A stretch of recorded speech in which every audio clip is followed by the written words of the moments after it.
Hi guys, this is Radio Art Pop episode 85, titled Tim. That's me. Just a little reminder, the rest of the show is all focused on fans. We are not doing Gaga news because, to be honest, you guys already have all the Gaga news before we do this show once a week. It just didn't used to be that way, but now it is. So as we come to the final month or two of the show, we are putting fans in the spotlight, how the art pop era impacted their lives, how Radio Art Pop helped in any way. We have a lot of people coming up for the next, I know we have, what is this, 85? We have 5 or 6 more. We are considering planning some more. We're just gonna go with the flow and see who comes out of the woodwork about wanting to do an episode. So I have Catherine here, who you guys know as ChicaSkas, who is the audio queen of the fan base. It started as the audio queen of Gaga Daily, which is where we met. And Catherine, do you just want to tell everyone about yourself real fast? Real fast. My name is Catherine Stiles Burrows, and also known as ChicaSkas from Gaga Daily, Operation Gaga, Radio Art Pop, Propagaga, pretty much the whole fan base. And I chose today to interview Tim to see about his impact on the fan base as a whole by hosting the very first Lady Gaga themed web show for the fans. And I've been involved in the fan base actively since I first got a computer in 2010. And since then, I've been collecting Gaga audio, and I have thousands upon thousands of her MP3s because I'm touched in the head and crazy. But yes, that's briefly a little bit about me. Not really crazy so much. It's just I really enjoy her music, and I've been archiving it over the years. It's brought me so much joy, such a lot of fun, and I help others too by archiving it. So that's a little bit about me. Thank you, Catherine. The fan who was supposed to do tonight's episode had to reschedule, and Catherine was like, well, or she said to me probably a week ago, what if I interview you? And I wasn't going to have my own episode. I really didn't want to.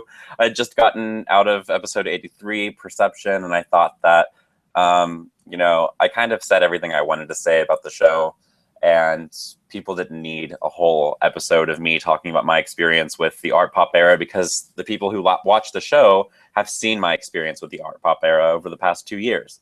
But I thought this was a really good idea, and I love reading interviews.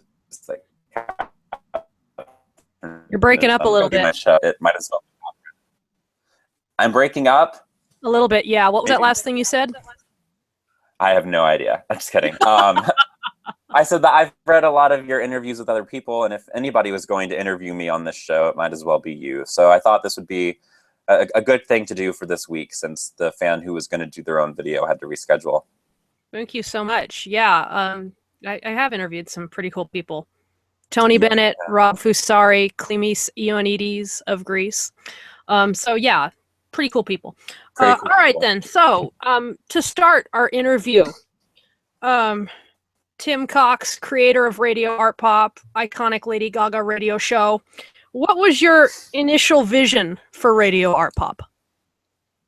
I'm sorry, you just broke out. I heard what were Radio Art Pop. Okay, I'll try again.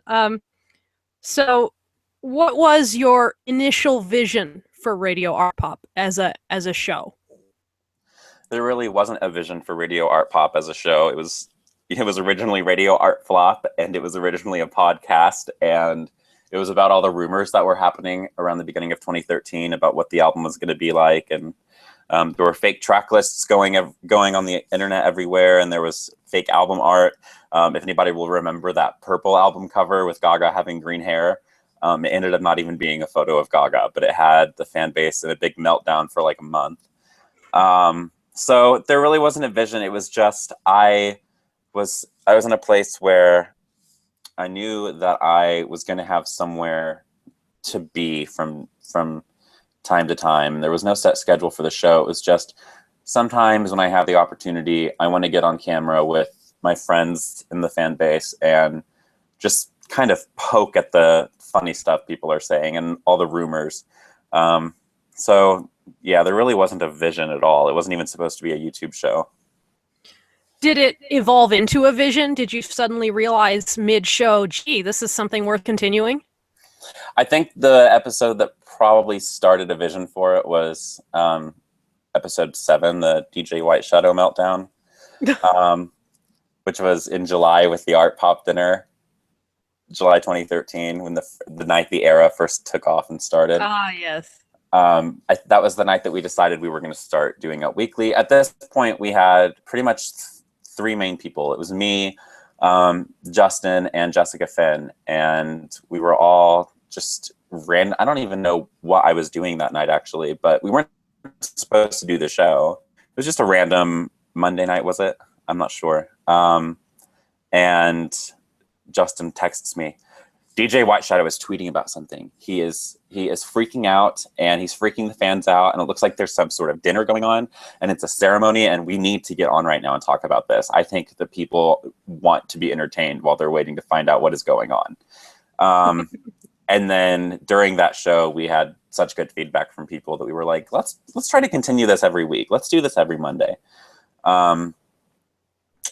But the vision even then really wasn't a full-fledged idea. It was kind of just, well, here's what we have. We have 3 really cool people talking about Gaga, plus the random people that I've brought on previous episodes, plus more random people who I'm going to meet and bring on in future episodes. So we're just going to keep doing this. We're going to keep talking about Gaga, and we're going to keep meeting new people, and we're going to do it every week. And that formula was actually really successful. I mean, you ended up having a lot of people on who were well known within the fan base, from the Twitterverse, from different forums, Gaga Daily, etc. And eventually you had Emma on. Yeah. The Emma, who eventually became a house member, previously was a moderator on Gaga Daily, still is, as a matter of fact. And you had her on, and something very special happened when you had her on. Tell us about that. I think everyone knows, but yeah, we invited Emma to come on the show, and I love Emma.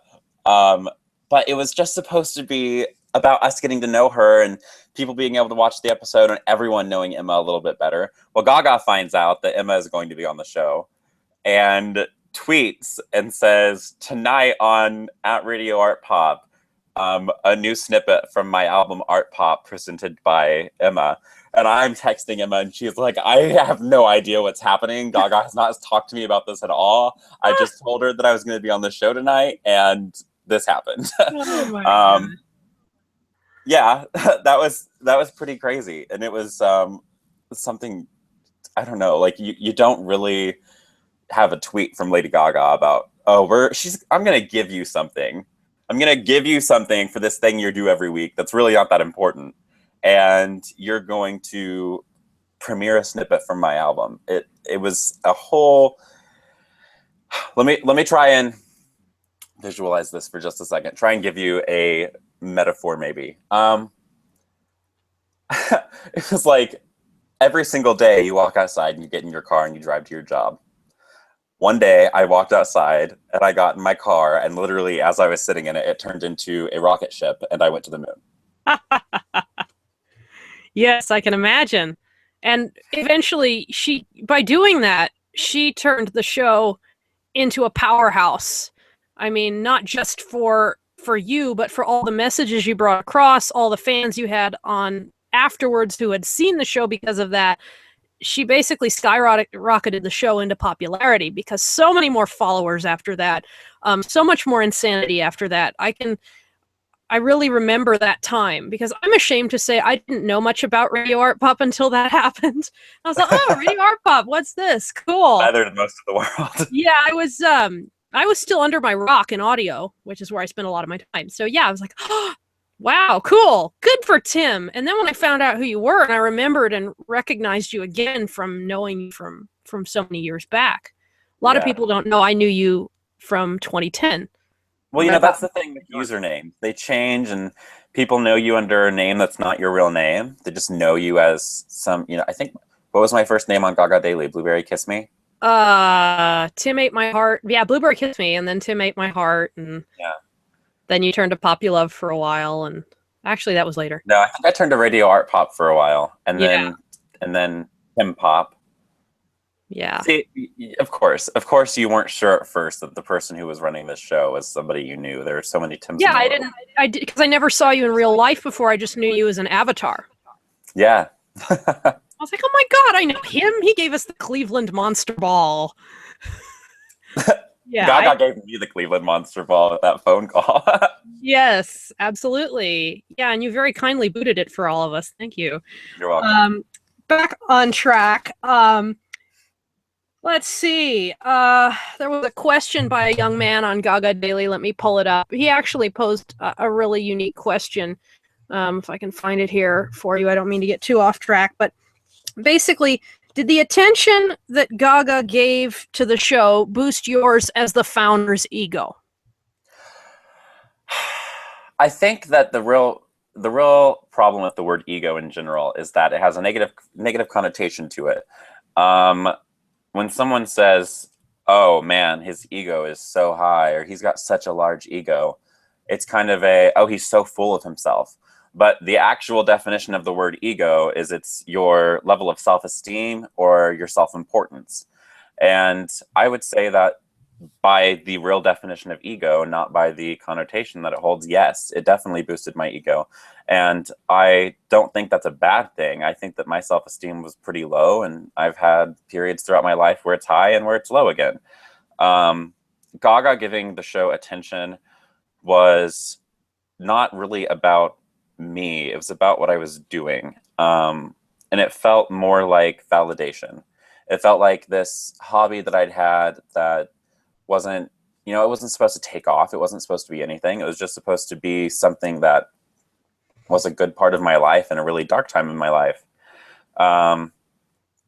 She gave it attention, and it kind of just brought value to what I was doing, and made me feel like everything I'd done online, because I'd had websites before and I've done fan projects for other people besides Gaga. And it was just validation and gave everything value. And if you have that moment where someone that you respect so highly shows appreciation for what you're doing, and most people don't show you appreciation for what you're doing, you're automatically going to have a boosted ego. You're automatically going to have a higher level of self-importance. It doesn't mean that your level of self-importance is going to be higher than the average person's, especially if you already have low self-esteem or no idea of your own self-importance.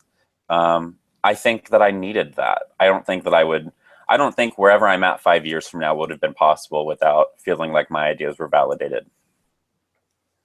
Very interesting. Good answer. How did you overcome the backlash and the negativity from people in this fan base regarding Radio Art Pop and turn that into positivity? I mean, we had a lot of incidences where we had people who were guests on Radio Art Pop who were shading or bashing other communities like Gaga Daily, Operation Gaga, some Twitter monsters. They were bashing the show, and they didn't bash individual members. They just decided to bash, entire forums. That's right. They bashed. First of all, the people on the show who were bashing the other Gaga communities online, they weren't bashing individual members, and that's what they should have been doing.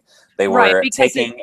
It gave the incorrect assumption that Radio Art Pop was against these communities, and that created a lot of friction, especially on Gaga Daily and Operation Gaga. I mean, those people... Take back what I just said, though, because I just said they should have been bashing people. I don't think that they should have actually been spending their time on this show bashing anyone. But if they were going to bash anyone for what was being said about them or their friends online, they should have at least pinpointed specific people and not made it reflect the entire other community. And in return, because it kind of works both ways, you have the entire Gaga Daily and Operation Gaga communities upset by what's being said, but in return, they begin attacking Radio Art Pop. And now this show that only I was on every week, and that other people who didn't have to come on the following week or any other week were using to vent their feelings and then pissed people off, I was then getting the same bashing back.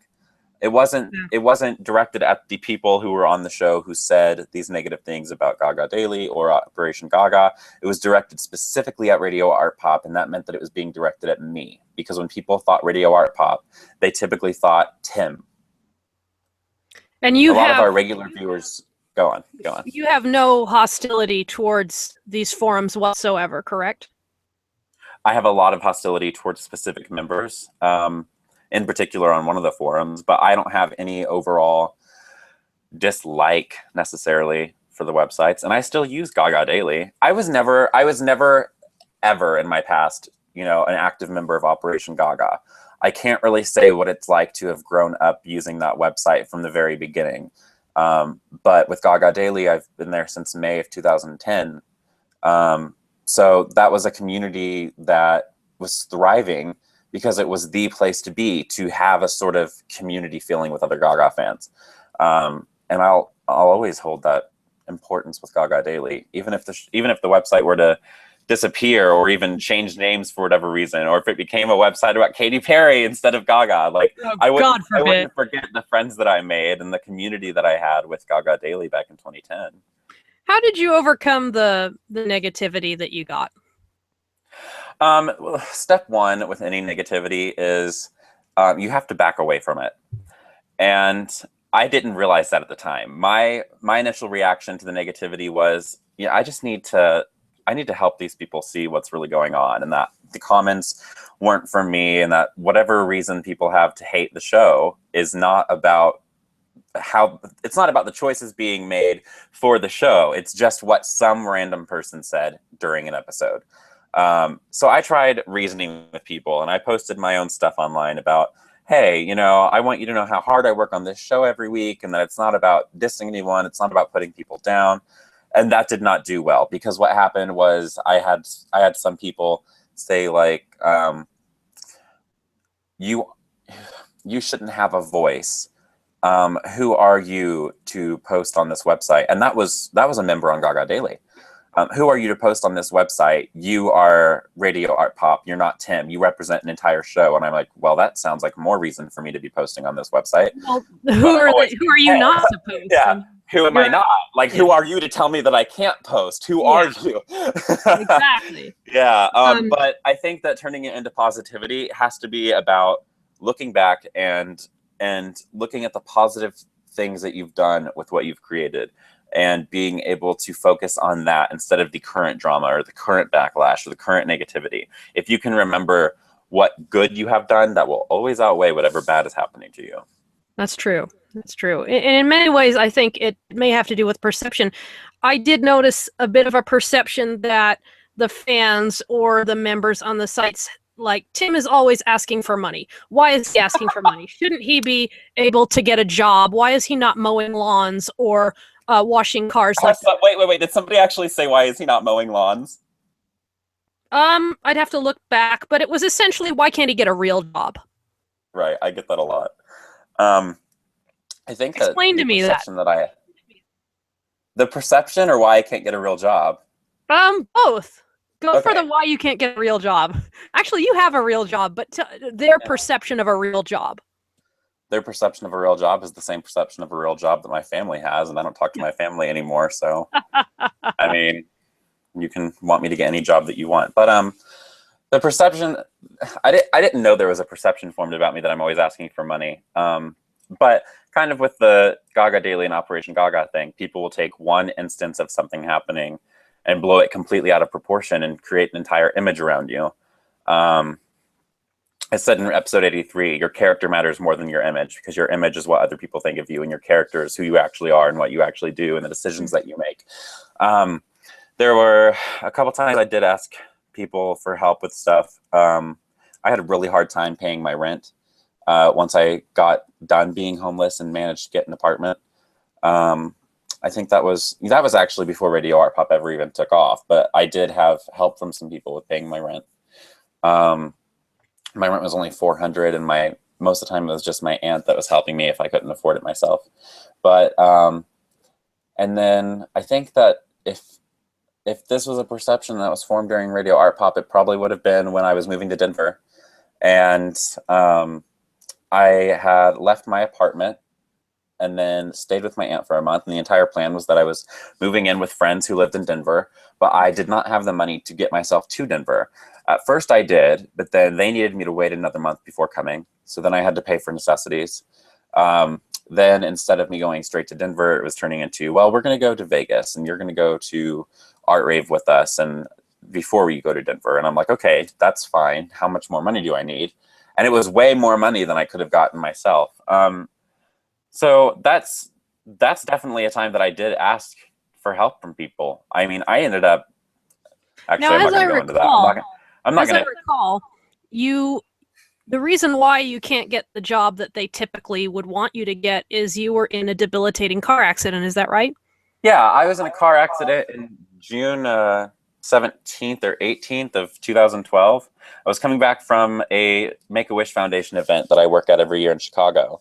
And it was 4 o'clock in the morning. I was a block away from the apartment where I lived with my aunt in 2012. And a driver who had been drinking was coming down a one-way street the wrong way and T-boned me, driver's side of my vehicle, as I was going through an intersection. Oh my God. I have a spinal impairment from the very first vertebra in my neck down to the very last vertebra in my lower back. My spine has shifted some degree to the right side of my body, and doctors say that I am going to have, what is it? I'm going to have, what is it that people usually get in their hands? Will be osteoarthritis, perhaps? Arthritis. I'm going to have arthritis in my neck sometime in the next 3 years, probably. Interesting. So that's probably, that right there is a perfect answer to why you couldn't Well, and I had jobs after that, and I tried. I was doing journalism stuff, and I was in school, and I worked for some websites and for some newspapers, and I was able to carry a job, doing news reporting and stuff in that vein right after the accident. But it was at the end of 2012 that I became homeless. I refused to live with my mom anymore. There was a very, very bad situation that I was in there. And I told her, listen, I'm going to go stay with some friends. I will be back here any night that I can't find somewhere to go. But I'll probably only see you once a week because I can't be in this environment that you're creating for me.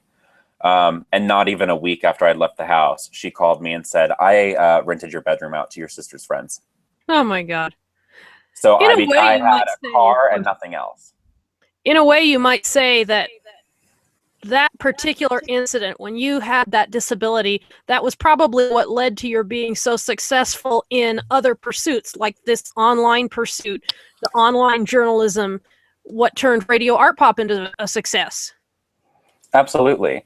I would have gone back and gotten a regular job if I could. And when I was homeless, I tried. I went back to a grocery store that I'd worked at as my very first job when I was 18.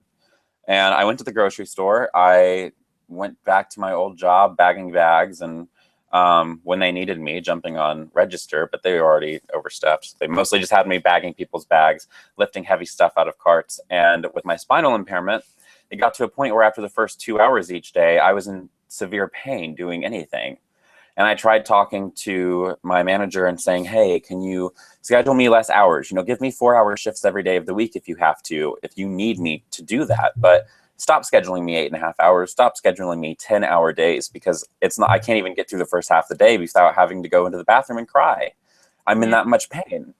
And you went from a job like that to being pretty much overnight with Gaga, a YouTube star, and you all of a sudden had fans. I don't like the idea of being a YouTube star. I mean, I love so many people who are YouTube stars, but I'm not a YouTube star. But you did have fans. They sent you fan art, remember? Yeah, I've had fans.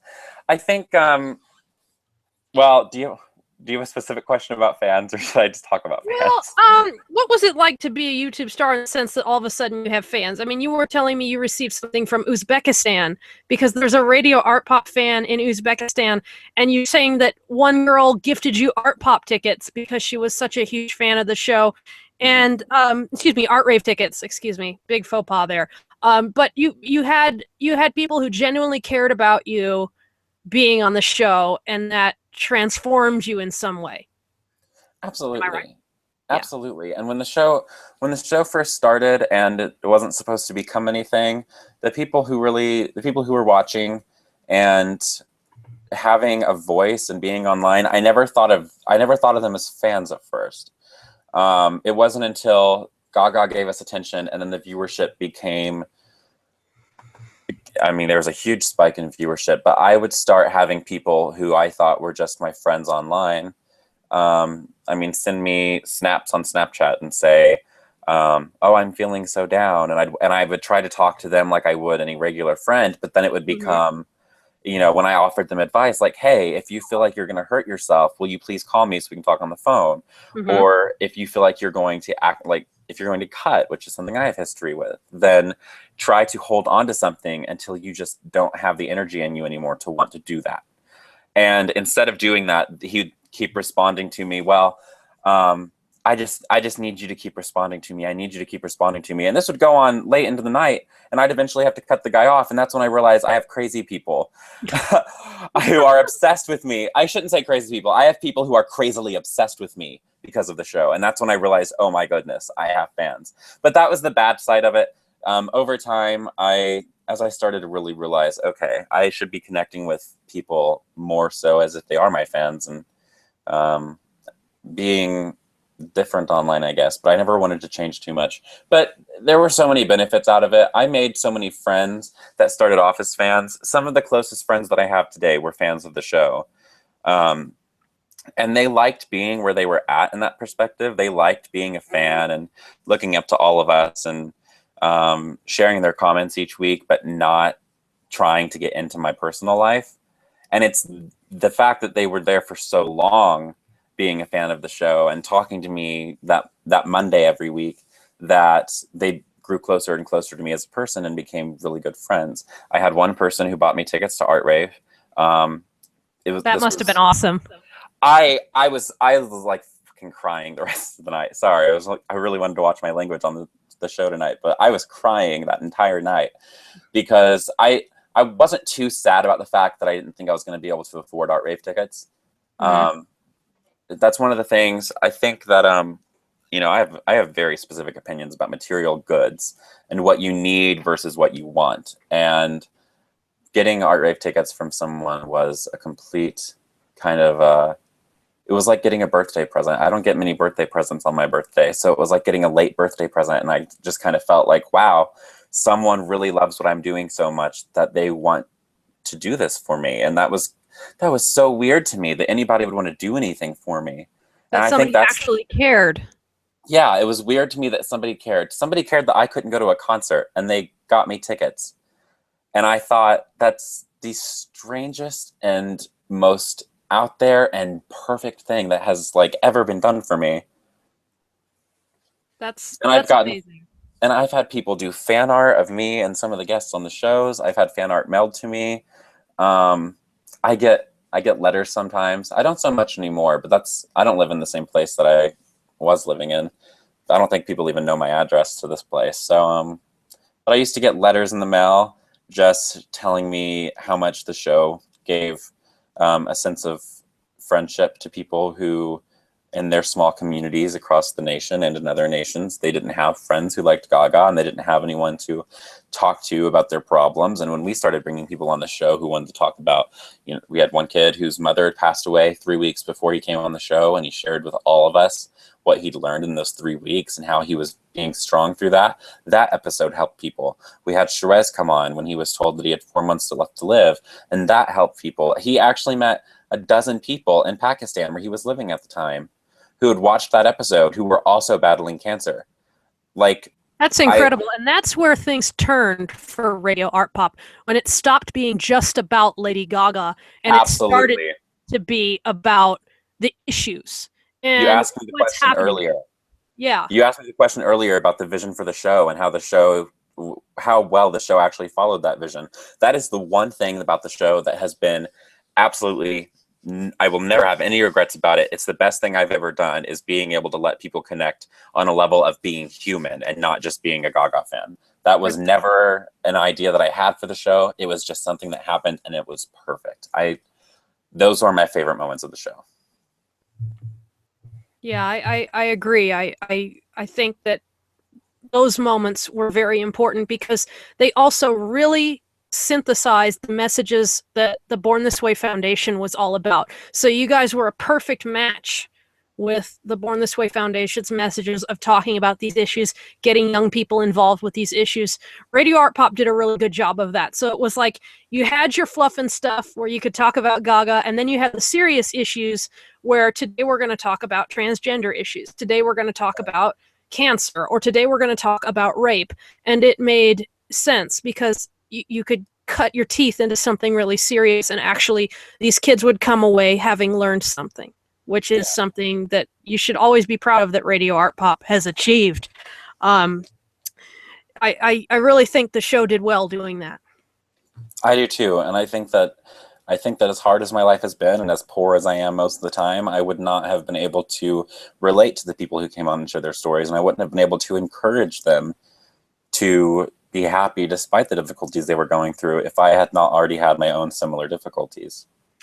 Someone asked, what situations have you been in offline in real life that made it difficult to continue Radio Art Pop each week? Made continuing Radio Art Pop hard on you? So many situations. Obviously, the money situations. In the past year, I've lived in 5 different places, I think. You know, on average, that is just over 2 months in each place. And I'm not going to say that I was in each place even a full 2.5 months. So there's been a lot of moves. There's been a lot of unstable living situations. And I think that the most difficult thing really offline that made keeping the show going difficult was probably that there was becoming a disconnect between my friends online and me, and there was becoming a disconnect between my offline friends and me. So there were many times in the past year or two where I felt like no one who knew me offline, who would normally be there for me, could really understand what I was going through. And they really did not understand how I was choosing to do a YouTube show every week instead of get a real job with the struggles that I was going through. And I had a lot of people who were my friends offline who I stopped talking to entirely because we had a huge fight at some point where they were like, you know, how many times have we let you sleep on our couch when you've needed to? How many times this? How many times that? Why are you still doing this show? You know, they didn't get Gaga. They didn't get the show. They never watched it. And then you had online friends who began trying to use me to get close to Gaga. And that was, you know, as messy as it sounds. That can happen. Yeah. That's happened to me. Why has it been important to keep the show running as long as it has? I know there was an announcement recently that you made, that Radio Art Pop made, that the show is wrapping up, that you guys only have maybe a few more shows to go before that's it. But why has it been important to keep the show running? It was important to me to keep the show running because I was really trying to keep, you know, I kept trying to bring back something that we used to have. And it was that sense of community we had when people would come on and share their personal stories. It was the moments where we'd bond over something funny that Gaga wore, or about a new rumor about a new album. And I kept wanting to recreate a feeling that we kind of lost probably sometime before episode 50. And I think that people who've watched the show every week will know which episodes were a good attempt at bringing back that sense of community. But what happened was the people who were on the show when it mattered most to the fan base, which is when Gaga was giving it attention, of course. The people who were on the show then grew up. They stopped needing Radio Art Pop. The people who weren't on the show but who were watching it every week stopped needing Radio Art Pop for Gaga news. Things became so much quicker and easier to discuss on Twitter. I honestly think, and I know that there were a lot of friendships made off of the show because of the show. We came across probably 8 different fans who were all on Twitter and started meeting each other through Twitter during the show. And they started doing their own Google Hangouts after our show to discuss basically everything we discussed, plus anything that we may have left out or that may have happened while we were alive. Kind of dissipating. Yeah, so I think it was important to me to keep things going because I knew from the letters I received and the emails I've received that there were people who needed the show, but it was really difficult for me to think that I was working so hard to keep providing them the show that they'd once had, and not actually be able to do it anymore because I didn't have the people backing me. I didn't have the access to people who were neutral about me and who'd never heard of me or the show. So people weren't as interested in coming on and making new friends because there was just so much drama behind the scenes and so much drama online and so many other things you could do than go on Radio Art Pop. I'm pretty certain that if we posed a general shout out to the public who are watching the show and said, hey, you want to be on the show? Contact us on Twitter. I'm pretty certain we'd get some people who weren't biased or who view the show in such a way that, you know, they're like, who needs all the petty drama and bullshit? I mean, excuse me, all the BS. Who needs that? You know? To be fair with you, I think that a lot of the people who would respond to that on Twitter would also be people who've been on the show before. And they're people who have such a close connection with the show from our good days. They still watch every week, and they don't see how dry things have become. They don't see that Radio Art Pop's in a drought, and that the sense of community and this fan base online is gone. And now you have small communities to choose from. You can go to Operation Gaga, you can go to Gaga Daily, you can be on littlemonsters.com, but none of those communities seem to like each other. And I was never trying to build a full community. I just had a feeling of community from my show. It gave people a feeling of belonging and community. Can you tell and the me, people who would want to be on now are, you know, kicking a dead horse and trying to make it get back up. I think it's still got a little bit of life in it. Can you tell me what the future might hold for the next few episodes of Radio Art Pop before we totally turn out the lights? Yeah, oh, when you said totally turn out the lights, I was like, are we ending the show right now? We have, I think, 5 fans lined up that are doing their own episodes, much like Elisa's episode from last week, except I don't think anyone else is going to focus as much on the negativity in the fan base as Elisa did. I'm really excited for one fan named Casey. He was on the Aura Leak episode completely by chance. Like, he came on in the last 5 minutes of the show. We put the link online and said, hey, come on in here and join us and talk. We have nothing better to do. And he and a few other people came in, and then Aura leaked. And that's crazy. I remember that breakdown. But he was also on one of the episodes with the snippets because I wanted him to come back. I thought that he was one of the most genuine people we'd had on the show. And I wanted him to have an opportunity to know that he was being noticed by her. I felt like he deserved it, just being who he was. And she commented either on that episode or the Aura Leak, I'm not sure which one, about his sunglasses that he'd made. And they were very Gaga-fied. Well, what we didn't know, I didn't know, no one else in the show knew, is that he was bullied a lot for making those glasses. He'd take them to school, and people would just try to make him feel like dirt for trying to be creative and different. And she commented on the YouTube video saying how rad his glasses were and that they looked awesome, and it changed his life entirely. It gave him a sense of validation and value, and you could say that it boosted his ego. Without the negative connotation, it boosted his ego. He had a better sense of self-importance. He had a better understanding of himself, and I cannot wait for him to record a video to share that story with everyone else. When he told me all this, bullies shut up. I don't think even if they didn't shut up, he's not listening to them. Then that's any hope of any house members, perhaps? Perhaps? Maybe? Possibly? Mum's the word? You just lagged so strangely. I heard what you said, but it was very like slow. Any hope of any big fish? We have possibly I don't want to name names just in case it doesn't happen.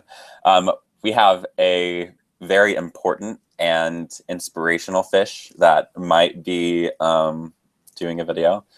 And then we have, I'm still waiting on word about the super giant mermaid that we want to get on the show.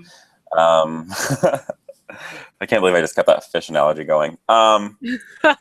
Yeah, obviously I want the show to end in a way that is memorable for the people who really care about the show. So I'm doing what I can behind the scenes to try and group some people up and figure out who we can add to the list of people doing their own episodes who aren't just viewers, but people that the viewers are going to really like to watch. I look forward to seeing that, and I really appreciate your taking your time to be interviewed by me today about the show, because I believe the show has had a pretty awesome place in fan history. I mean, love the show or hate the show happened and became a part of Gaga history irrevocably when she mentioned it and when she participated in it. So I think we've had a really good run, and I look forward to see what happens on the next few episodes. You're actually going to have me on as a guest, which is very kind of you, in one of the next episodes. Yeah, I think next week's episode is your story. Oh my God, my story. Oh, thank you. That'll be fun. You're welcome, and thank you for having so much heart for this show. I don't think that I have the heart anymore, to be honest with you. It's become I think so your much batteries just need recharging. It's like I had an Energizer Bunny helping me run this show, and when I was gone overnight, someone beat him up. Now he's limping and almost dead. And Yeah, it's really cool though that there are still people like you who have a really deep place in their heart for the show and who want it to keep going. I don't think that what Radio Art Pop used to offer people is needed anymore. I don't think anybody needs to see reactions to new Gaga news, especially when it's a week after it happens. She's everywhere right now. She is everywhere. If she does something, it's in the news. If she posts a photo of her chasing chickens in a garden, it's going to make the news. You don't have to hear about it. And everyone's kind of grown up in the fan base. Cut out a little bit there. Can you repeat it? Everything's in the news. Everything Gaga does is in the news. You don't need Radio Art Pop at the beginning of a new week to tell you what you missed. That's true. But It's had a great run, and I'm glad to have helped you, with the last bit of it, and it's a great thing, and I appreciate you're still kicking in it, even though your batteries are running dry. Thank you for hanging in there for the last mile. I have bigger fish to fry. I have much bigger fish to fry. Keeping that fish analogy, yes. Yeah. And you're working on a website that is not just for Lady Gaga, but it's for all musicians, all pop stars. That's Populove, correct? Yes, populove.net.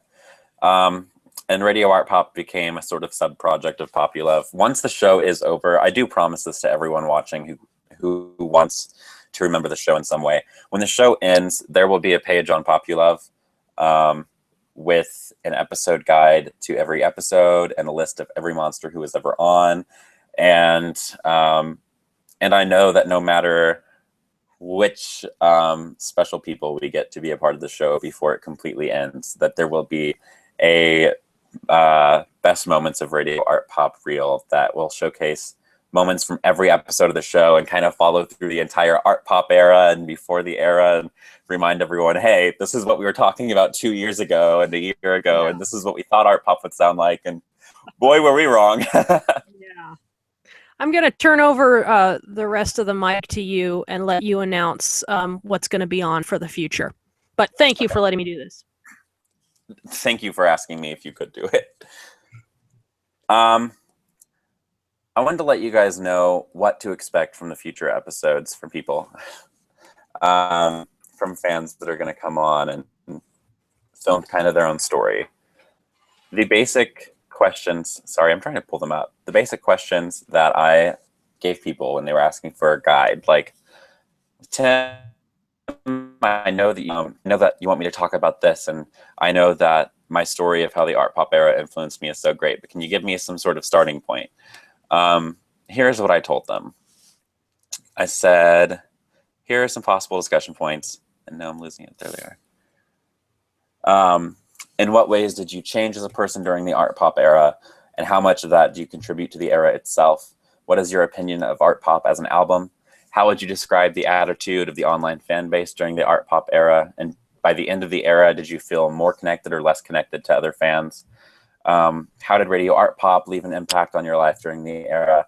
And why do you think you were chosen for an episode of Radio Art Pop? Why do you think fans can learn from your experiences in your episode? I thought maybe I should answer these questions myself, but I've been doing this for 2.5 years, and this is episode 85. So you don't really need me to answer these questions. You've been there for the entire experience. So I guess to wrap things up, I want to tell you guys how excited I am for these people to come on. I told you about Casey. Justin is going to do his own episode. It's going to be episode 88 probably. Sherez is talking about doing an episode. And I have 2 other people. Emily. A lot of people probably won't remember Emily, but if you watched Emily's episode, you will remember that I think towards the end of it, Jessica Finn asked her, "How old are you?" And she was like 15 or 16, however old she was. And Jessica's like, "Oh, I thought you were older than me." She is one of the youngest people who've been on the show, but also one of the brightest and one of the most mature. And I think that you will learn something from every episode of Radio Art Pop from here on out. So maybe I couldn't continue the feeling of community and bringing people together. Maybe that horse did die a long time ago, but maybe there is a new horse coming. And I don't know why I've been using this horse metaphor, but we're into animals lately. So into animals. I'm so much more into animals than I am monsters. Just kidding. But I'm not going to let this drag on anymore. But this has been Radio Art Pop episode 85. I appreciated the questions. I'm sorry I can't mow lawns. But if I ever do need money again, which my plan is that I won't, because I am now forming my own business, and it's all something that stems from Radio Art Pop, and that I wouldn't have been able to do without Gaga's validation and all of the help that she's given me not only with Radio Art Pop and online, but in my life offline. Never, ever could have seen my life being the way it is today, ever, before all this happened. And I guess if you're going to learn anything from this video, don't just learn about me. Take what I've said and figure out how you can apply any of it to your own life. Whether it's about how to be positive when there's so much backlash about something, or if you feel like your ego is boosted, maybe you should ask yourself, is that necessarily a bad thing? Or is your ego actually boosted by the definition of what an ego is? And do you have more self-confidence, more self-esteem, more self-importance? And what can you do with that?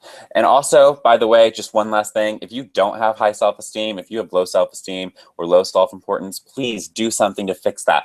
Find friends online who can help you see how great what you're doing is. Catherine is one of those friends to me. She is one of those people that I can wake up in the morning on a random day and just be like, oh, no, what did I do waking up today? It's the biggest mistake I'll make all day is waking up.